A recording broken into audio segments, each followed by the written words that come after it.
All right, day 6 factoring is where we get a little bit more difficult because all of the problems have an a value that's greater than 1. So all the numbers are going to have, all the problems are going to have a number in front of your x squared term. I'm going to start with a few examples where we have a GCF first, because you should always check if there is a greatest common factor before you get started. That way it'll prevent you from doing extra work for no reason. Like this example. I can see that a 7 is divisible all the way through here. I can divide 14 by 7 and 7 by 7. So I'm going to start by dividing everything by 7. And I get x squared minus 2x plus 1. Then this will break down what two numbers multiply to be 1 and add to be negative 2. Multiply to be 1 and add to be negative 2. Well, there's only one thing that multiplies to be 1. That's 1 times 1. And if it adds to be negative 2, I know it's both got to be negative. So this is actually one of our perfect squares that we were working with in our levels. If you'll notice, see, we have 2x times x minus 1, x minus 1s. So, like I said in the last video, 7 equals 0 is technically an answer, but that doesn't make sense. So we get to cross that one out. So our answer is x minus 1 equals 0 and x minus 1 equals 0. Well, both of those are just going to give me x equals positive 1 when I add 1 to both sides. So x equals 1, x equals 1. And that's your answer. That means that the graph only touches in one point at x equals 1. It doesn't cross in 2 points. It's just 1. X equals 1. Let's do one more example where there's a greatest common factor. 6x squared minus 18x minus 24 equals 0. So this time we can divide everything by 6. Now it's not always going to work out that you divide by a, but it's nice when it does. So always check if there's an a value greater than 1. Always check if you can divide every number by that value, or pull out a 2 or a 3. Those are common. So I'm going to divide everything by 6, and I get x squared minus 3x minus 4 equals 0. Now I'm looking for two numbers that multiply to be 4, negative 4, and add to be negative 3. Well, 4 has 1 and 4 and 2 and 2. If I subtract these two, 1 and 4, I can get negative 3 as long as that 4 is negative. Oops, that should be a 1. Okay, so 6x plus 1, x minus 4 equals 0. And this 6 again is a silly solution because 6 does not equal 0. So x plus 1 equals 0, x minus 4 equals 0.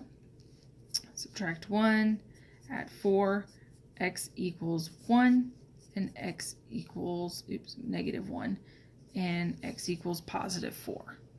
Make sure to watch your signs. Notice that whatever you have in parentheses, those signs flip-flop when you get down here to your answer. I had negative 1s here, and I ended up with positive 1s. Those signs always flip-flop. That's an always. All right, let's get into the actual day 6 factoring. This is something that I call the bottoms-up method. Okay, because we're going to make a fraction and we're going to end up flipping it over and putting the bottom on top, which sounds really wild, but it makes it so easy. There is a harder way to do this. Obviously, we could do it with our box method that we learned before with our levels, but it's very difficult. You can also do it the quadratic formula. You can use quadratic formula anytime. It's just got so many steps, and I'm always worried about making those sign errors. So if we can learn this method instead, it'll be a lot easier. So let's start with 3x squared minus 2x minus 5 equals 0. Notice there's no greatest common factor. I can't divide everything by 2, I can't divide everything by 3, and I certainly can't divide everything by 5. So I have to use a different method. First thing we need to do is multiply the a value times the c value. So I'm going to do that first. My 3 times my -5 is -15. And that's going to go on the top of our box, -15. The middle number stays just how it is.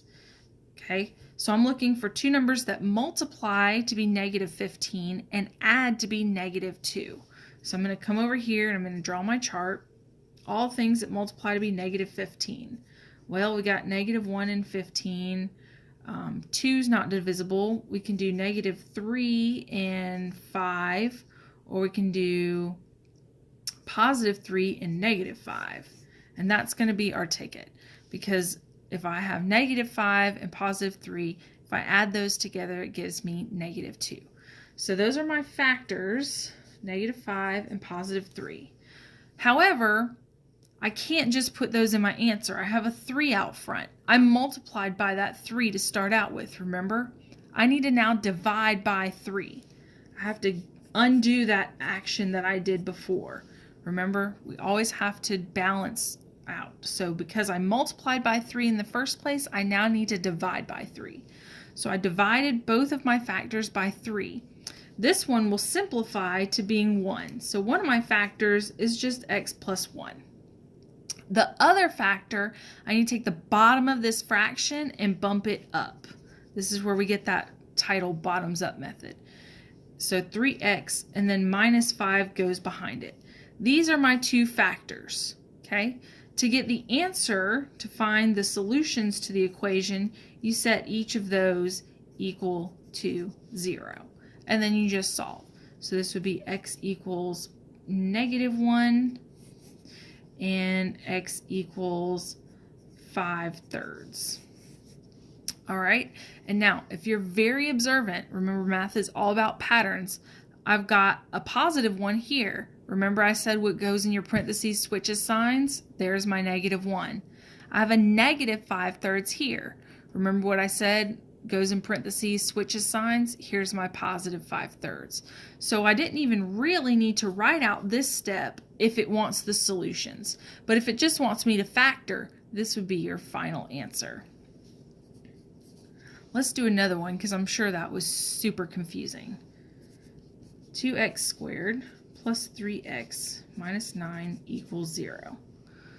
All right, again, all of my numbers are not divisible by 2, and they're not all divisible by 3 either. So I need to start by multiplying 2 times -9. Multiply my a value times my c value, and I get -18. I need to find two numbers that multiply to be -18 and add to be +3. So all things that multiply to be 18 are 1 and 18, 2 and 9, or 2 and -9, -3 and +6, or +3 and -6.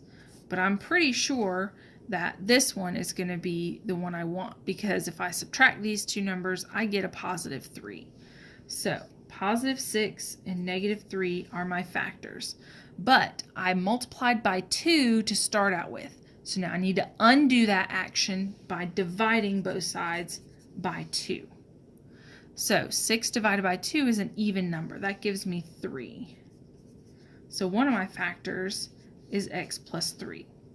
The other one, I need to take the bottom of my fraction and bump it up, and then the top number follows. So again, if it is asking you to factor, that is your answer. But your sheet that I gave you wants you to find the actual roots or zeros of the equation. So you set each of those equal to 0. And remember to flip your signs. X equals -3 and x equals 3 divided by 2.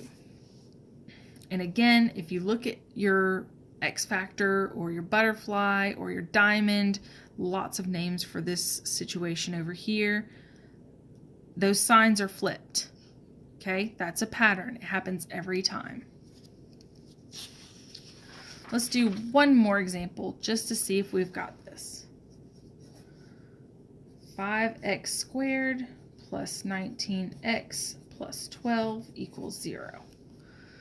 All right, I cannot divide every number by any number because 19 is prime. No numbers go into 19 except for 19. So I know I need to start out by multiplying 5 times 12, and that gives me a whopping 60. A lot of factors go into 60. So I need two numbers that multiply to be 60 and add to be 19. So I'm going to come over here to the side, all the things that multiply to be 60. 1 and 60, 2 and 30, 3 and 20, 4 and 15, 5 and there's a lot of numbers here. 5 and 12. Alrighty. So do any of these add to be 19? Absolutely. 4 and 15. A lot of this is just knowing your math facts. Unfortunately, if you didn't memorize all those in elementary school, it makes it really hard. But you can always sit with your calculator and divide these numbers by 2, divide them by 3, divide them by 4. Remember, I multiplied by 5 in the first place to get this 60. So now I need to divide by 5 because I have to undo that action. So this side doesn't reduce any farther. This side is equal to 3. So one of my factors is x plus 3, and the other one, I need to take the bottom of this fraction and bump it up, and I get 5x plus 4. Then again, if it asks you to factor, this is your answer, but my page that I gave you wants you to find the solutions to the equation. So we need to set up two equations, and your answer is x equals -3 and x equals -4/5. Again, if you look at your x factor here, or your butterfly, if you flop those signs, that's your answer. Okay, that's a pattern. It happens every time. So the videos that I posted on YouTube are probably going to show you a lot different method, a lot of guessing and checking. This method works every time when you have a number that's greater than 1 for your A value and you can't take out a GCF. Again, if you really do not understand this at all, use the quadratic formula. Use that level 5 formula that I taught you, okay? It's totally okay. You're going to get the answer still.